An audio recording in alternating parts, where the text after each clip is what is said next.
So now the first battle pass for Conan has been out for a little while, I thought it might be a good idea to cover how I've been doing my challenges. For context, I finished the battle pass around 2 weeks or so after release, mainly focusing on using my 5 daily boosters, though I did do some extra unboosted challenges when I had some quick purple or golds available. This method is entirely focused on speed. It is an intentional method of completion, no glitches or exploits are involved, but it will skip over how the challenges are meant to be completed. If you'd like to progress the battle pass in a more organic way, this method is not for you, but if you just want to blaze through the tiers as fast as possible and earn your rewards, this is perfect. To do this method, you'll need a single player world that you don't mind using admin permissions on. You won't need any DLC or mods, but being on PC may speed this process up a little more by the virtue of being able to type things faster in the console and the admin panel, though I'm not sure if console has keyboard support for this feature. Also, this method may become slower in the future if progression rates are reduced, which I could see happening if the majority of players have, like me, finished the pass within the first 2 weeks. However, I doubt very many people will be doing that. So without further ado, let's get started. So firstly, you'll want to head to your single player world. You can do this on any map, though I personally prefer the Exiled lands as I know it way better than the Isle of Siptar. The map you load onto will influence your challenges, so keep that in mind when you're about to load into a map. Your challenges won't change if you change map from the Exiled lands to Siptar, it will just depend every time you log in for the first time that day. Once we're on the Exiled lands, I'm going to go into Settings, Server Settings, and click Make Me Admin. I'll then come out of this menu and enter the admin panel, where I'll turn on God mode, turn off cloak, and also turn on no sprint cost and no spell costs.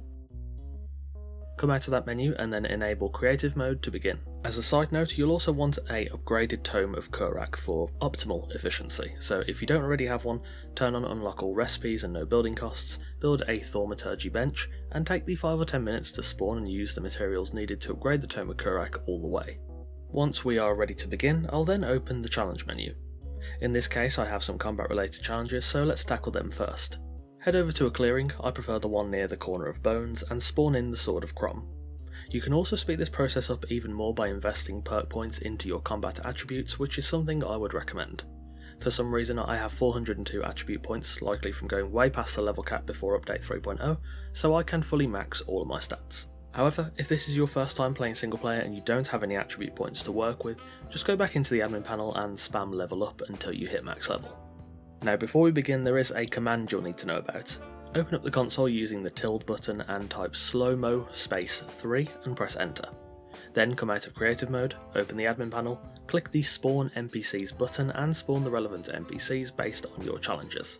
Again, I'm not sure if consoles have keyboard support for Conan. If they do, then this should work fine, but if they don't, you might not have access to the Slomo command. Either before or after you spawn the NPCs, turn creative mode off. By not having cloak enabled, most NPCs will immediately become aggressive and try to attack you, though having God mode on will stop you from taking any damage. Due to having slow-mo set to 3, you can swing your sword faster, speeding up the process of killing the enemies. When that challenge is done, rinse and repeat until all your combat related challenges are complete. You can then reset your game speed to normal by pressing tilde and typing slow-mo space 1 and pressing enter.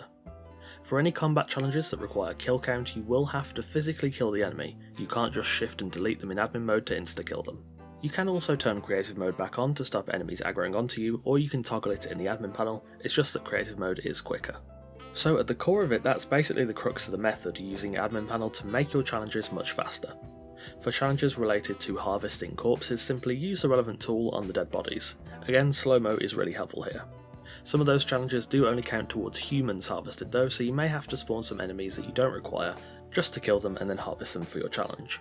For gathering tasks, you'll need a little bit of map knowledge, the most troublesome of which are lotus flowers in my opinion. Black lotus is located in the Black Garden, yellow on Tellis Island, crimson near the Cursed Mound, and the frost lotus underneath the Bridge of the Betrayer. To reach those, you can simply just fly over, or you can admin teleport on the map, which we'll talk more about in a second. When it comes to gathering a larger amount of resources like stone, wood, berries, black ice, etc., the best way is to use the mass Cull spell with your arcane staff, as it saves you tons of time. Again, use the Slomo command with this method to make it even faster. If you have to visit a location, open the map and follow the admin teleport keybind shown in the bottom left. you'll want to teleport pretty much right on top of the map marker for the location you need to go to, which will almost always finish off the challenge. Honestly, many of these challenges are incredibly easy, even harder combat ones like defeating maelstrom creatures, sundering bosses, etc. When you're spawning enemies, the names in the admin panel won't always match the name in the challenge tab, but that's something you'll just learn over time. An example is Sand Reapers, which are named locusts in the NPC menu. That same sort of concept is true for the Defeat Thunderfoot challenge, where you'll have to spawn wildlife_elephant alpha instead. Again, this just comes from practice and it's something you'll pick up quite quickly.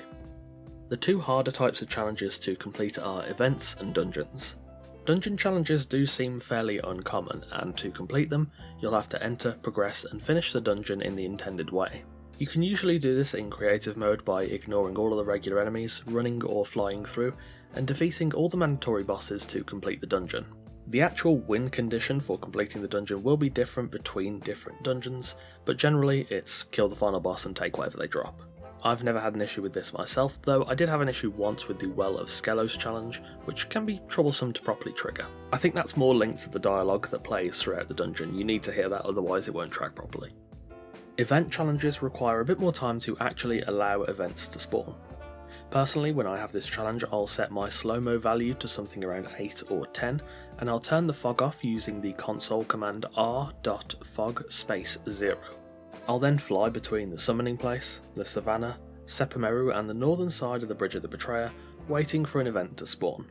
Again, this takes a bit longer, but the event challenges do tend to be worth the most XP as they are gold challenges, so it is worth it. This method is also significantly faster than completing it organically. The only other challenge I had trouble with was crafting a legendary weapon or tool. Pixel Cave has videos on these challenges which are a big help if you're stuck. Personally, I craft the Axe of Nurgle from Siptar for the weapon, and Bindings of the Dead for the tool, though another option for the weapon are either Havoc and Malice or the Whirlwind Blades. The recipe for those weapons and for the Bindings of the Dead can be discovered by spawning them in the admin panel and then using them in your inventory as they come from the library of esoteric artifacts. I then set up a small base on the edge of this cliff with workstations that contain all the resources I need to craft these items. This saves me a little bit of time by not having to spawn them in every time I get this challenge, and I just need to select the recipe and craft. The crafting times can be fairly long, but they can be sped up with Slomo Command too, and it's an extremely easy golden challenge to complete once you know what to do. So, to recap, using admin mode to complete your Battle Pass challenges is by far the most time efficient way to earn your next rewards, though admittedly, it's not as enjoyable as doing them through regular gameplay. If you're more interested in building or roleplay, or you're just short on time, this method should work great for you. There's a bit of a learning curve with the NPC menu, and you'll have to learn what enemies you need to spawn for what challenges. If you're struggling, do leave a comment and I'll try my best to answer your questions, though honestly, after maybe a cumulative hour or two of doing this, I imagine everyone will pick it up quite quick and will find themselves flying through the Battle Pass. If you enjoy my content, all the links to my Twitch, Twitter, Discord, Patreon, Host Havoc affiliate page, NordVPN discount and NordPass discount are available in the description below. However, of course, you can simply just leave a like, a comment or subscribe. Any of those are very greatly appreciated.